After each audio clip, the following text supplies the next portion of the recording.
Ya Allah ya Tuhan kami, murahkanlah rezeki kami ya Allah. Tunaikanlah segala hajat-hajat kami ya Allah.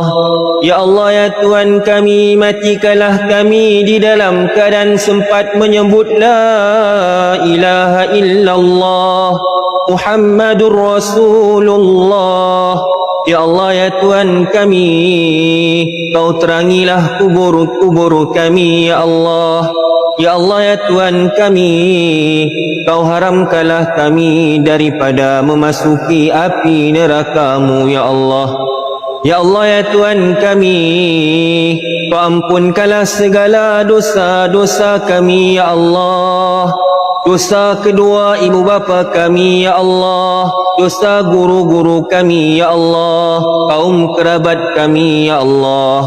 Ya Allah ya Tuhan kami, sekiranya ada kedua ibu bapa kami yang telah pergi kepadamu ya Allah, dan sekiranya mereka diazab oleh-Mu ya Allah, kami mohon kepadamu ya Allah, Kau hentikanlah azab siksa ke atas mereka ya Allah. Kau luaskanlah lubang kubur mereka seluas mata memandang ya Allah.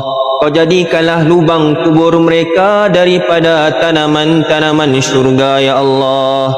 Ya Allah ya Tuhan kami, perkenankanlah segala doa-doa kami ya Allah.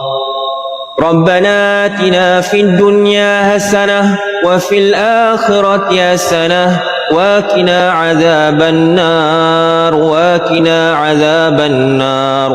Subhana rabbika rabbil izzati amma yasifun wa salamun alal mursalin walhamdulillahi rabbil alamin.